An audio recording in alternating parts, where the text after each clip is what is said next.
what it really means to live life golden. Yeah, we're golden, baby girl, we're golden. नमस्कार दोस्तों, maths channel पर आप सभी का स्वागत है। दोस्तों आज बहुत ही इंटरेस्टिंग टॉपिक लेके आए हैं एडवांस मैथ का त्रिकोणमिति ट्रिगोनोमेट्री। दोस्तों वैसे ये टॉपिक तो बहुत इंटरेस्टेड है, बट बहुत सारे स्टूडेंट को इस टॉपिक से डर भी लगा रहता है। लेकिन आज इस वीडियो में ये देखेंगे किस प्रकार से त्रिकोणमिति को बिल्कुल बेसिक से यानी कि 0 टू हाई लेवल किस प्रकार से करेंगे और इनसे रिलेटेड क्वेश्चन एग्जाम में किस प्रकार से आते हैं और उनका सॉल्यूशन किस प्रकार से दिया जा सकता है और किस प्रकार से इनका सॉल्यूशन डायरेक्ट ऑप्शन देखते ही कर सकते हैं। तो दोस्तों वीडियो को स्टार्ट करते हैं। दोस्तों यहाँ पर सबसे पहले देखते हैं, यहाँ पर जो वर्ड लिखा है त्रिकोणमिति यानी कि त्रिकोणमिति, तीन कोणों का मेजरमेंट। तो यहाँ पर त्रिकोण का मतलब हुआ दोस्तों तीन कोण। और आप जानते होंगे कि तीन कोण किसमें पाए जाते हैं? त्रिभुज में, ट्रायंगल में। ठीक है दोस्तों, तो सबसे पहली बात तो ये है कि त्रिकोण यानी कि तीन जो कोण होते हैं वो किसमें होंगे? त्रिभुज में होंगे। और त्रिभुज क्या होता है? त्रिभुज को आप भली भांति जानते होंगे कि तीन भुजाओं से घिरी हुई बंद आकृति क्या कहलाती है? त्रिभुज कहलाती है, ट्रायंगल कहलाती है। तो यहाँ पर एक त्रिभुज बनाया गया है। यह आप देख सकते हो कि कैपिटल ए, कैपिटल बी और कैपिटल सी, अगर आप इनको अच्छे से देखेंगे तो यहाँ पर ए बी सी जो कैपिटल है ये त्रिभुज के शीर्ष है, वर्टेक्स है। और यहां पर जो तीन कोण है, कोण ए, कोण बी और कोण सी, ठीक है, तो इनको किस प्रकार से लिखेंगे? कोण ए, कोण बी और कोण सी, ये क्या हुआ दोस्तों? तीन कोण हुए, एंगल हो गए। इसी प्रकार से दो शीर्षों के मध्य की जो दूरी होगी वह क्या होगी? त्रिभुज की एक भुजा होगी, साइड होगी। तो यहाँ टोटल कितनी भुजाएं हैं? तीन भुजाएं हो गई। ठीक है, भुजाएं कौन सी हो गई? ए बी, बी सी और सी ए। ये तीनों की तीनों क्या है दोस्तों? भुजाएं हैं यानी साइड्स है। दोस्तों यहाँ पर त्रिभुज के तीनों कोण है, इन तीनों कोणों का जो योगफल है, कोण ए, कोण बी और कोण सी, इन तीनों का योगफल होता है 180 डिग्री। ठीक है, और 180 डिग्री या फिर बोल सकते हैं इसको पाई रेडियन। त्रिभुज के तीनों कोणों का योग 180 डिग्री होता है या फिर पाई रेडियन होता है। तो भाई ये तो अपन ने जाना है कि त्रिभुज के बारे में। त्रिभुज होता क्या है? त्रिभुज की तीन भुजाएं होती हैं, तीन कोण होते हैं और तीन ही शीर्ष होते हैं। अब दोस्तों यहाँ पर जो बात की है कि तीन भुजाएं होती हैं और तीन ही कोण होते हैं, ठीक है, तो तीन जो भुजाएं हैं, तो भुजाओं के आधार पर जो त्रिभुज होते हैं वो तीन प्रकार के होते हैं। भुजाओं के आधार पर अगर बात किया जाए तो त्रिभुज तीन प्रकार के होते हैं। समबाहु, समबाहु त्रिभुज वह त्रिभुज जिसमें तीनों भुजाएं समान होती है। समद्विबाहु, जिसमें त्रिभुज की कोई दो भुजाएं समान होती है। और थर्ड होता है विषमबाहु, या जिसमें त्रिभुज की तीनों भुजाएं अलग अलग होती है, कोई भी दो भुजाएं समान नहीं होती। ठीक है, इसी प्रकार से अगर कोणों के आधार पर बात किया जाए, क्योंकि कोण भी इसमें कितने होते हैं दोस्तों? तीन होते हैं। इन तीन कोणों के आधार पर भी त्रिभुज तीन प्रकार के होते हैं, जिसमें से अगर बात किया जाए अधिक कोण त्रिभुज, ऑब्ट्यूस एंगल, न्यून कोण त्रिभुज, एक्यूट एंगल ट्रायंगल, और एक होता है दोस्तों समकोण त्रिभुज, राइट एंगल ट्रायंगल। तो इस प्रकार से आपने देखा कि कोणों के आधार पर भी त्रिभुज तीन प्रकार के हैं, भुजाओं के आधार पर भी त्रिभुज तीन प्रकार के हैं।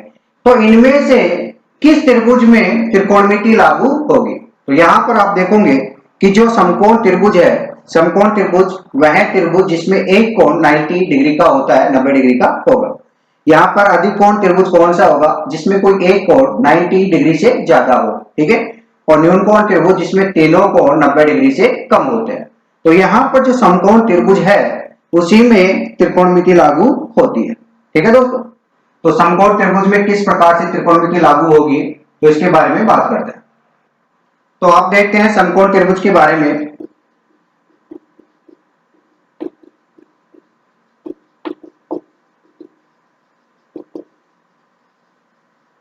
Right angle triangle. समकोण त्रिभुज होता क्या है दोस्तों? ऐसा त्रिभुज जिसमें कोई एक कोण 90 का हो, 90 डिग्री का हो। तो यहां पर जो त्रिभुज लिया गया है, इसके जो शीर्ष है वो ए बी सी है, ठीक है। यहाँ पर तीन कोण है, कोण ए, कोण बी और कोण सी। यहाँ पर कोण बी जो है वो कितने डिग्री का है? 90 डिग्री का, यानी कि ये क्या है दोस्तों? समकोण, ठीक है। और दोस्तों अगर बात की जाए कि त्रिभुज के तीनों कोणों का योगफल 180 डिग्री होता है, उनमें से अकेला जो b का मान है, b की वैल्यू है वो 90 डिग्री है, तो बाकी जो दो कोण होंगे इन दोनों का योगफल 90 डिग्री होगा, ठीक है। यानी कि अकेला 90 के बराबर है तो बाकी दोनों का योगफल भी 90 के बराबर होगा। इसका मतलब क्या है कि इन दोनों कोणों का मान जो है वो हमेशा 90 डिग्री से कम होता है, और जो 90 डिग्री से कम कोण होता है उसको बोला जाता है थीटा, ठीक है दोस्तों। इसको क्या बोलेंगे? थीटा। तो यहां पर जो संकेत है कोण का थीटा, थीटा क्या है? यहां पर न्यून कोण है, एक्यूट एंगल है। न्यून कोण क्या होता है? जिसकी वैल्यू 0 से 90 डिग्री के मध्य होती है, ठीक है दोस्तों। यानी कि थीटा की वैल्यू जो है वो 0 से 90 के बीच में होगी, 90 से कम और 0 से ज्यादा। तो इस त्रिभुज में आप देख सकते हो दो थीटा बन सकते हैं, क्योंकि एक जो कोण है बी वो तो 90 डिग्री का है, लेकिन इसके अलावा कोण ए, कोण सी दोनों ही न्यून कोण होंगे। तो यहाँ पर जो थीटा है वो कोण ए भी हो सकता है और कोण सी भी हो सकता है, ठीक है दोस्तों। तो ये जो समकोण त्रिभुज है जिसमें तीन भुजाएं हैं, इन तीनों भुजाओं का एक स्पेशल नाम होता है जिनको बोला जाता है कर्ण, हाइपोटेनियस, लंब, परपेंडिकुलर और आधार बेस, ठीक है दोस्तों। तो दोस्तों इनमें से कैसे पता करें कि कौन सी भुजा कर्ण होगी, कौन सी भुजा लंब होगी या कौन सी भुजा आधार होगी, ठीक है। तो यहाँ पर जो 90 डिग्री के सामने की भुजा है, यानी कि जो कोण बी है, इसके सामने की जो भुजा है, जो साइड है, वह हमेशा क्या होती है दोस्तों? कर्ण होती है, ठीक है। 90 डिग्री के सामने की भुजा कर्ण होती है। तो इनमें से जो बाकी दो भुजाएं हैं वो कौन सी होंगी? आधार और लंब होगी। तो इनमें से कौन सा आधार होगा और कौन सा लंब होगा ये पता करना है। तो यहाँ पर आप देख सकते हो बहुत सारे स्टूडेंट ये बताएंगे कि ये भुजा क्या हो जाएगी? आधार हो जाएगी, और ये क्या हो जाएगा? लंब हो जाएगा, ठीक है। ऐसा आप कह सकते हो, लेकिन हमेशा ऐसा हो यह जरूरी नहीं है, क्योंकि आप लंब और आधार का पता कर ही नहीं सकते जब तक कि आपको कोई थीटा कोण यानी कि न्यून कोण नहीं दिया गया हो, ठीक है। तो कैसे पता करेंगे कि आधार ये होगा या फिर आधार ये होगा? तो इनके बारे में पता करते हैं, क्योंकि लगता ऐसा है कि ये जो त्रिभुज टिका हुआ है किस आधार पर टिका हुआ है? ये किस आधार पर है? बीसी आधार पर। तो यहाँ पर आधार किसको मान लिया है? बीसी को। लेकिन आधार बीसी हो ऐसा जरूरी नहीं है, ठीक है दोस्तों। क्योंकि अगर इसी ट्रायंगल को मैं इस प्रकार से बना दूं, यहाँ पर आप देख सकते हो त्रिभुज एबीसी मैंने बनाया है, जहां पर बी क्या है? 90 डिग्री है। तो यहाँ 90 डिग्री के सामने की भुजा आप बता सकते हो क्या हो जाएगा दोस्तों? कर्ण हो जाएगा। तो क्या आप बता सकते हो कि इसमें कौन सा आधार है और कौन सा लंब है? क्योंकि आधार अगर आप ये देख के पता करते हो कि जिस पर त्रिभुज टिका हुआ है, तो यहाँ देख सकते हो कौन सी भुजा पर त्रिभुज टिका हुआ है, तो आप यह बता नहीं सकते। तो किस प्रकार से पता करेंगे? उसका पता करने का तरीका क्या है दोस्तों? थीटा जो कोण है, न्यून कोण, यहाँ पर दो न्यून कोण है, दोनों में से जो थीटा दिया गया है क्वेश्चन में, उसके अकॉर्डिंग ही हम पता कर सकते हैं कि कौन सा लंब होगा और कौन सा आधार होगा।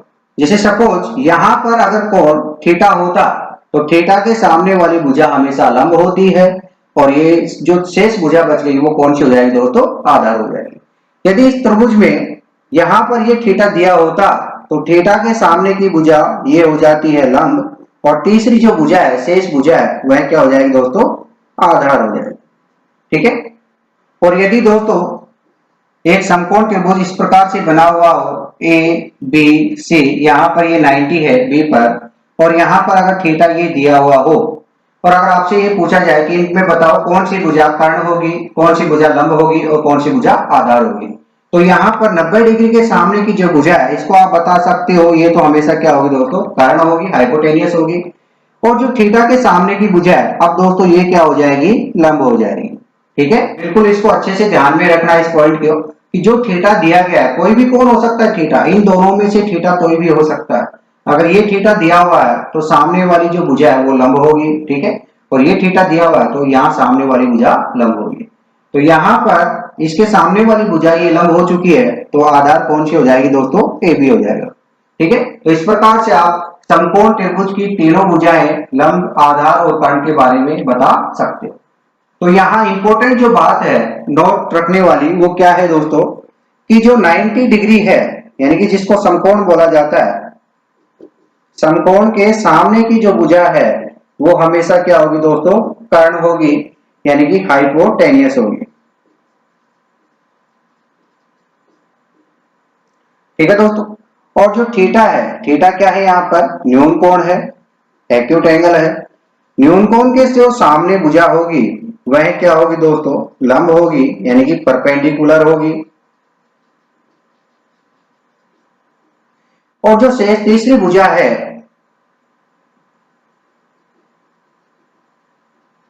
तीसरी भुजा जो शेष है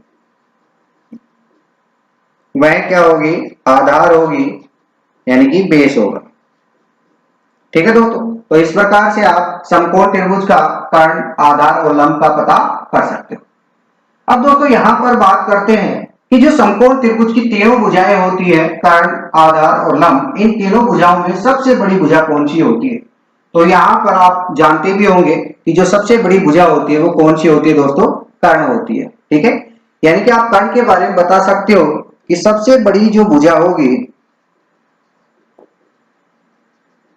वो हमेशा क्या होगी दोस्तों, कर्ण होगी, ठीक है। बहुत बार क्वेश्चन पूछा जाता है कि समकोण त्रिभुज में सबसे बड़ी भुजा कौन सी होती है, कर्ण होती है। और दोस्तों क्वेश्चन इस प्रकार से पूछा जाए कि समकोण त्रिभुज में सबसे छोटी भुजा कौन सी होती है, सबसे छोटी भुजा कौन सी होगी बताओ। तो यहाँ पर आपके दो भुजाएं बची हैं कर्ण के अलावा, लंब और आधार, तो इनमें छोटी कौन सी होगी, आधार होगी या लंब होगी।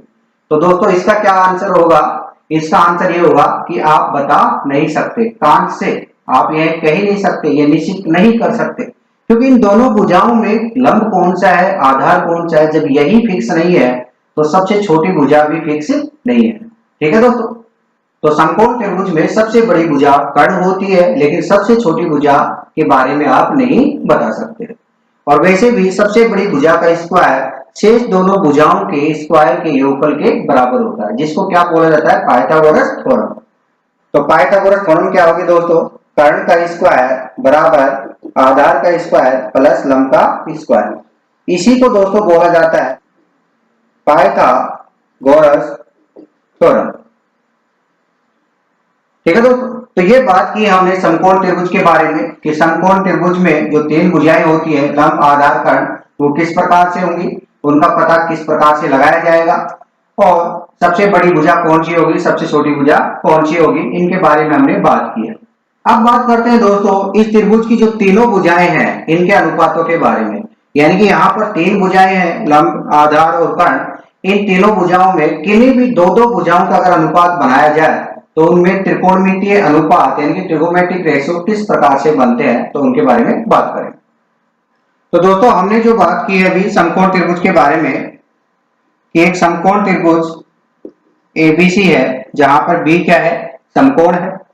अगर यहाँ पर बात करें कर्ण कौन सी भुजा होगी, इनमें सबसे बड़ी भुजा जो कर्ण होगी वो हमेशा 90 डिग्री के सामने वाली भुजा होती है।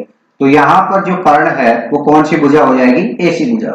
कर्ण को आप हाइपोटेनियस यानी कि एच के रूप में लिख सकते हो या फिर इसको के के रूप में लिख सकते हो। हिंदी के अकॉर्डिंग कर्ण मतलब के, ठीक है, या फिर इंग्लिश में हाइपोटेनियस एच।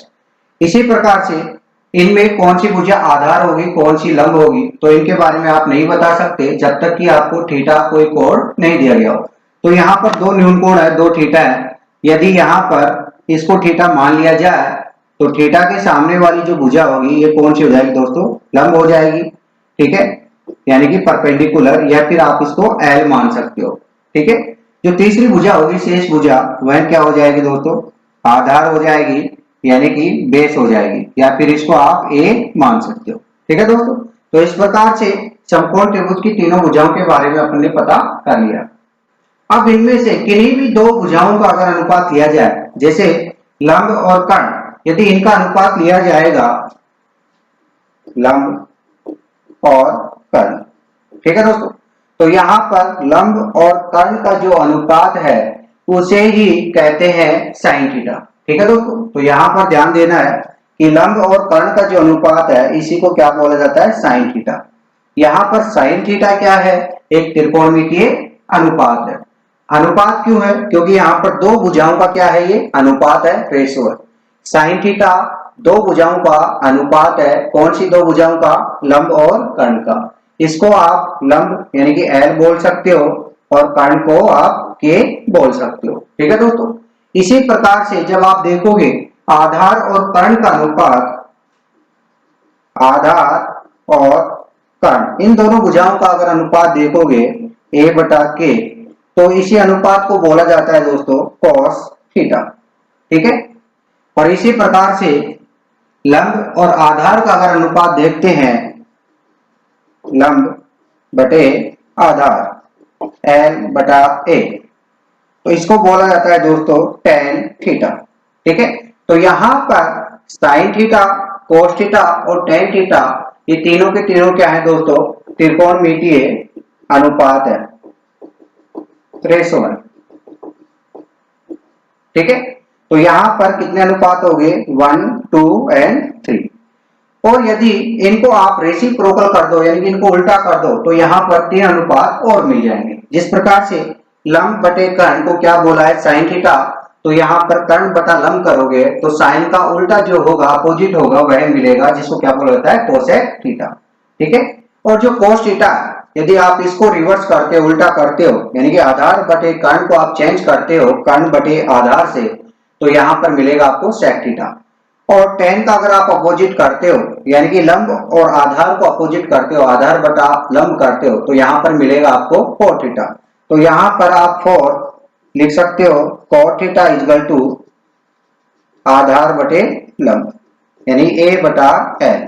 इसी प्रकार से आप लिख सकते हो सेक थीटा, सेक थीटा किसका अपोजिट होगा दोस्तों, कर्ण बटे आधार, के बटा ए हो जाएगा। और इसी प्रकार से लास्ट ट्रिगोमेट्रिक जो रेशो है वो क्या हो जाएगा, कोसेक थीटा, जो किसका रेसिप्रोकल होगा, साइन थीटा का, क्या हो जाएगा, कर्ण बटे लंब, के बटा ए।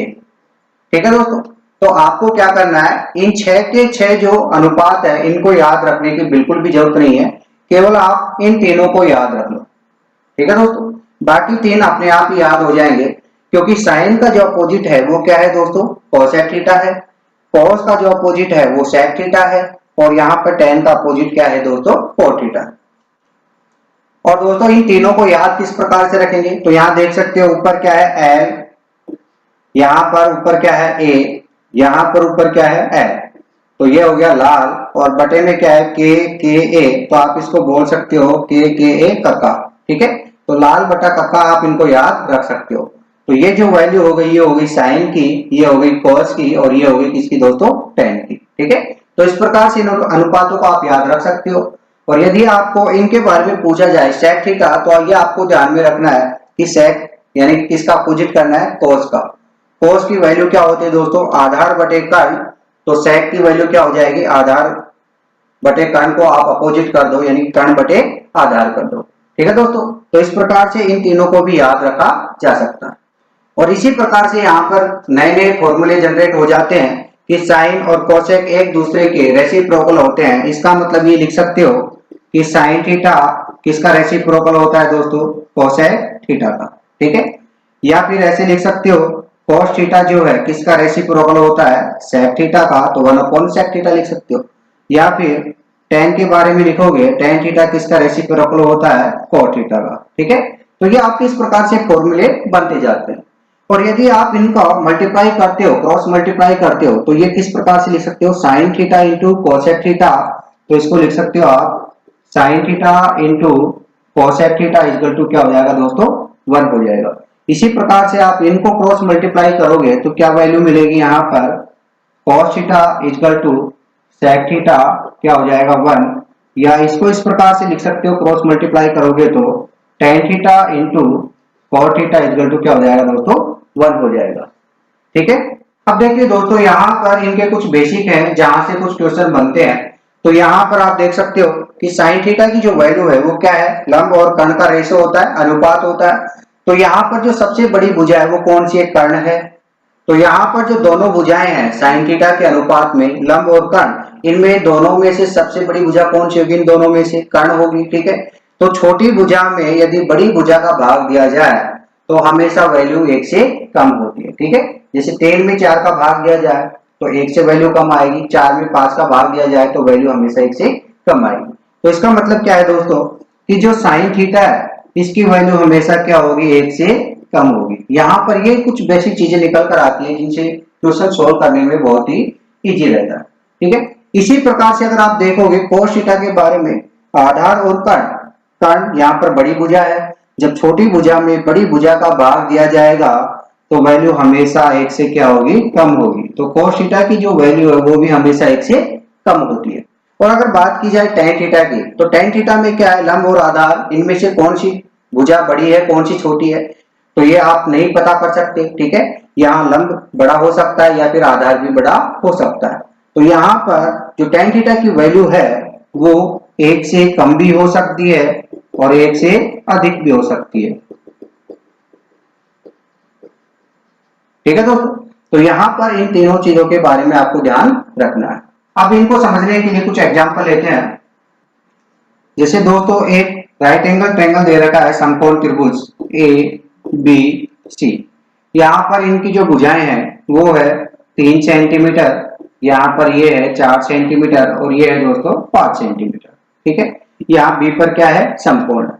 अगर आपसे पूछा जाए कि बताओ साइन ए की वैल्यू क्या होगी, ठीक है दोस्तों, तो यहाँ पर साइन है तो साइन किन दो भुजाओं का अनुपात होता है, लंब और कर्ण का।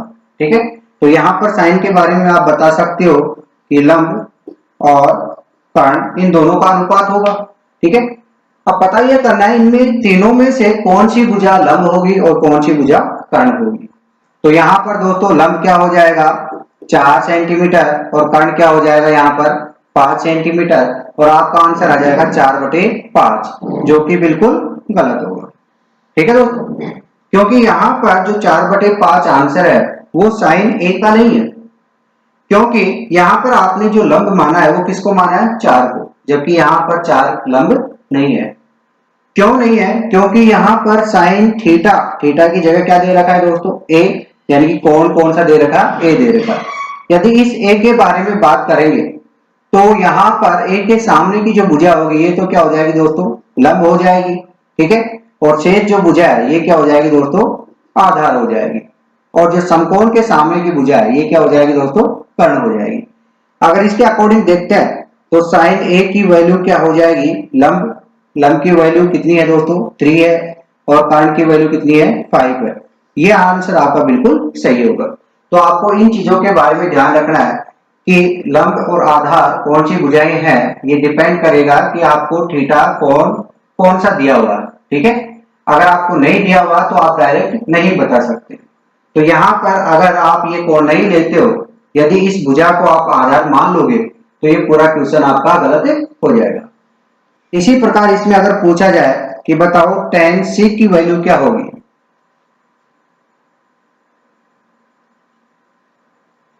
तो दोस्तों tan c, tan किन दो भुजाओं का अनुपात होता है, लंब और आधार का। लेकिन लंब और आधार किस पर डिपेंड करेगा दोस्तों, एंगल C पर।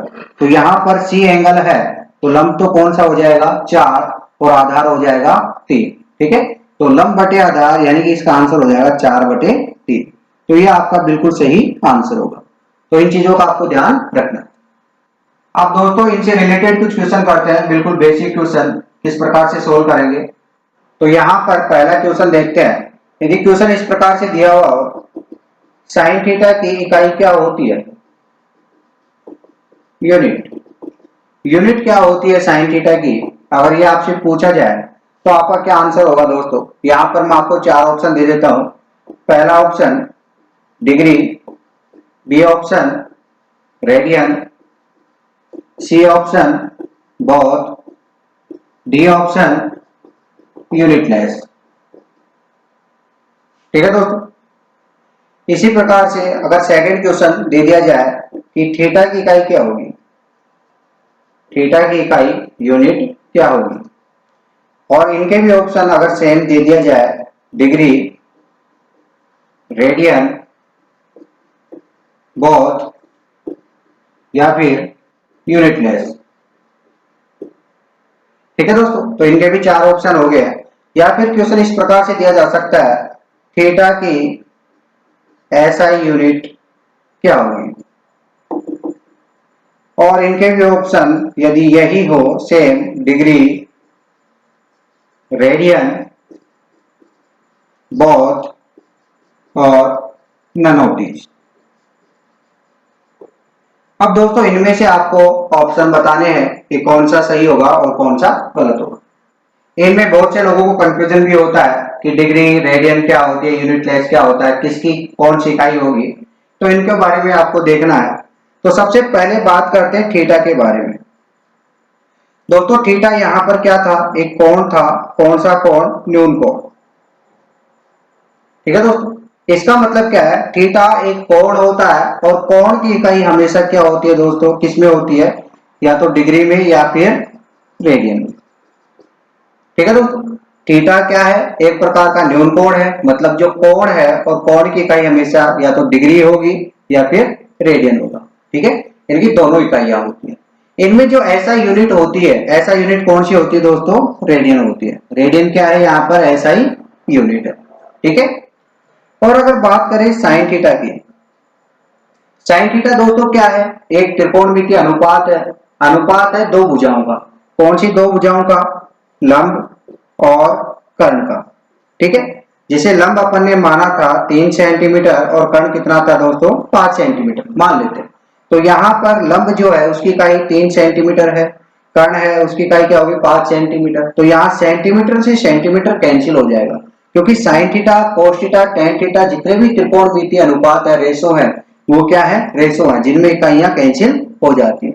और इसका आंसर किस प्रकार से निकला था, 3/5, केवल इतना ही था। इसके आगे पीछे कोई सेंटीमीटर, कोई किलोग्राम नहीं था। यानी कि ये क्या होता है दोस्तों, यूनिट लेस होता है। ठीक है, और केवल साइन थीटा ही नहीं, इसके अलावा कोस थीटा, टेन थीटा, जितने भी त्रिकोणमितीय अनुपात है, 6 त्रिकोणमितीय अनुपात होते हैं, वो सभी के सभी क्या होंगे दोस्तों, यूनिट लेस होंगे। तो यहाँ पर आप इनका आंसर दे सकते हो कि साइन थीटा की इकाई क्या होगी, डिग्री, रेडियन, या बोथ, दोनों, या यूनिट लेस। तो आंसर क्या हो जाएगा दोस्तों, डी ऑप्शन, यूनिट लेस। ठीक है, इसी प्रकार से देख सकते हो थीटा की इकाई। अगर थीटा की इकाई पूछता है तो यहाँ पर डिग्री भी होगी और रेडियन भी होगा। तो आपका आंसर क्या होगा दोस्तों, बोथ, दोनों के दोनों होंगे। और यदि इसमें पूछा जाए थीटा की ऐसा यूनिट, तो ऐसा यूनिट क्या होती है दोस्तों, हमेशा रेडियन होगी। तो आंसर क्या होगा दोस्तों, डी ऑप्शन होगा। ठीक है, तो ये जो छोटी छोटी चीजें हैं, इनके बारे में आपको ध्यान रखना है। और इनसे रिलेटेड क्वेश्चन किस प्रकार से आ सकते हैं दोस्तों, नेक्स्ट क्वेश्चन इस प्रकार से हो सकता है, साइन थीटा का संभावित मान होगा। इनमें से कौन सा संभावित मान हो सकता है साइन थीटा का। यदि इनमें आपको ऑप्शन दिया जाए 0.37, 1.5, 5/2 या फिर नन ऑफ दीज। ठीक है, तो इस प्रकार से अगर क्वेश्चन आ जाए, बिल्कुल बेसिक क्वेश्चन है कि साइन थीटा का संभावित मान हो सकता है, कौन सा हो सकता है इनमें, 0.37। अगर आप इनको देखते हो तो ये जो वैल्यू है वो 1 से कम है। और अगर बी ऑप्शन देखते हो 1.5, ये वैल्यू हमेशा 1 से ज्यादा होती है। सी ऑप्शन देखते हो 5/2 मतलब 2.5, ये वैल्यू ज्यादा है। तो यहाँ पर साइन थीटा का संभावित मान वह हो सकता है जो 1 से कम हो। 1 से कम वैल्यू कौन सी है दोस्तों, 0.37। तो आपका आंसर हो जाएगा ए ऑप्शन। ठीक है, क्योंकि साइन थीटा का जो वैल्यू होती है वो हमेशा 1 से कम होती है, और कॉस थीटा की जो वैल्यू है वो भी हमेशा 1 से कम होती है।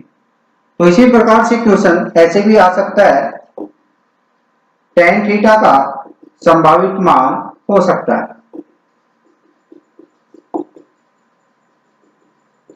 कौन सा हो सकता है। तो आपको ऑप्शन देते हैं 1.5, 0.37, 5/2 या फिर ऑल ऑफ दीज।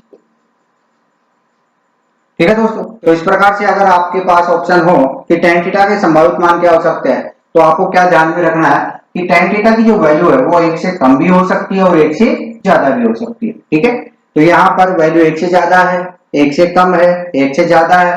ठीक है, तो आपका आंसर क्या हो जाएगा यहाँ पर डी ऑप्शन, यानी कि ये तीनों के तीनों tan थीटा की वैल्यू हो सकते हैं। ठीक है दोस्तों, तो इस प्रकार से आपको ध्यान रखना है इन चीजों के बारे में। और इनसे रिलेटेड क्वेश्चन क्या क्या बन सकते हैं, ऐसे भी क्वेश्चन बन सकते हैं, 1 रेडियन बराबर कितना डिग्री होता है। ठीक है दोस्तों, 1 रेडियन में कितने डिग्री होते हैं? अगर आपके पास ऑप्शन इस प्रकार से हो, 1 रेडियन में 180 डिग्री होते हैं, या फिर 90 डिग्री होते हैं, या फिर 57.3 डिग्री होते हैं, या फिर नन ऑफ दीज। ठीक है, तो यहाँ पर 1 रेडियन में कितना डिग्री होगा, आपके पास 4 ऑप्शन दे रखे हैं, 180 डिग्री, 90 डिग्री, 57.3 डिग्री और नन ऑफ दीज। इनमें कौन सा आंसर सही होगा? तो ये क्वेश्चन जो है मोस्टली लोगों का गलत हो जाता है, क्योंकि उनको याद रहता है 180 डिग्री। दोस्तों यहाँ पर 180 डिग्री जो है वो किसकी वैल्यू होती है? पाई रेडियन के बराबर। ठीक है दोस्तों, पाई रेडियन जो है वो 180 डिग्री के बराबर होता है। 1 डिग्री के बराबर पूछा है क्वेश्चन में, पाई रेडियन के बराबर नहीं पूछा। ठीक है, तो पाई की जो वैल्यू होती है वो दोस्तों कितनी होती है? 22/7 होती है। मान लेते हैं 22/7 होती है। एग्जैक्ट पाई की वैल्यू 22/7 नहीं होती, तो ध्यान रखना यहाँ पर पाई की वैल्यू कभी भी 22/7 नहीं होती, एग्जैक्ट वैल्यू नहीं होती। हाँ, अप्रोक्सीमेट हो सकती है, ऐसे लिख सकते हो पाई की वैल्यू जो है अप्रोक्सीमेट किसके बराबर होती है? 22/7 की। और जब आप 22 को 7 से डिवाइड करोगे तो वैल्यू क्या होती है? 3.142857 और इस पर बार। बार का मतलब क्या है? ये जितने भी अंक है वो क्या होंगे? रिपीटेशन होंगे, पुनरावृत्ति होगी। ठीक है दोस्तों, तो यहाँ पर पाई की जो वैल्यू है अप्रोक्सीमेट वैल्यू होती है कितनी दोस्तों? 22/7। ये अप्रोक्सीमेट वैल्यू है। ठीक है, एग्जैक्ट वैल्यू नहीं होती। तो यहाँ देख सकते हो पाई की वैल्यू 22/7 रख देते हो। यहाँ पर क्या है? रेडियन है, बराबर कितना हो गया? 180 डिग्री। तो 1 रेडियन बराबर कितना हो जाएगा? तो यहाँ आप इनका पक्षांतरण कर सकते हो। 180 7 यहाँ पर बटे में है तो इधर जाएगा मल्टीप्लाई में, और यहाँ 22 जो मल्टीप्लाई में इधर आएगा तो कहाँ जाएगा? डिवाइड में। जब आप 180 को 7 से मल्टीप्लाई करके 27 से डिवाइड करोगे तो ये वैल्यू आएगी 57.27 बार। ठीक है, तो ये वैल्यू लगभग किसके बराबर होगी? 57.3 डिग्री के बराबर होगी। ठीक है, तो यहाँ आप देख सकते हो कि पाई रेडियन में 180 डिग्री होता है। अगर आपसे क्वेश्चन पूछा जाए कि 1 रेडियन में कितना डिग्री है, तो आपका आंसर क्या होगा दोस्तों? C option, 57.3 degree. ये भी लगभग वैल्यू होती है, अप्रोक्सीमेट वैल्यू होती है। ठीक है दोस्तों, तो इस प्रकार से आपके क्वेश्चन आ सकते हैं। या फिर आपसे ये भी पूछा जा सकता है कि पाई रेडियन बराबर 180 डिग्री होता है, तो पाई/2 रेडियन किसके बराबर होगा? पाई/2, यानी कि 2 से डिवाइड कर दिया तो आप इधर भी इसको 2 से डिवाइड कर सकते हो। तो 180 को 2 से डिवाइड करोगे तो वैल्यू आ जाएगी 90 डिग्री। ठीक है, अगर वैल्यू पूछे पाई/3 रेडियन की तो वैल्यू क्या होगी? 3 से डिवाइड कर दो 180 को तो ये वैल्यू हो जाएगी 60 डिग्री। पाई/4 की वैल्यू क्या हो जाएगी? 4 से डिवाइड कर दो तो वैल्यू हो जाएगी 45 डिग्री। या पाई/5 अगर आप वैल्यू पूछा जाए तो वैल्यू कितनी हो जाएगी? 5 से डिवाइड करो 180 को तो हो जाएगा 36 डिग्री। तो इस प्रकार से आप रेडियन को डिग्री में कन्वर्ट कर सकते हो और डिग्री को रेडियन में कन्वर्ट कर सकते हो। ठीक है दोस्तों, तो आज केवल हमने त्रिकोणमिति का बिल्कुल बेसिक पार्ट जाना है। इससे नेक्स्ट पार्ट में हम ये जानेंगे त्रिकोणमिति में किस प्रकार से फॉर्मूले यूज होते हैं, वो किस प्रकार से जनरेट होते हैं, उनको अप्लाई किस प्रकार से किया जाएगा। ठीक है दोस्तों, तो आज के लिए इतना ही। तो नेक्स्ट वीडियो देखना बिल्कुल भी नहीं भूलें। धन्यवाद।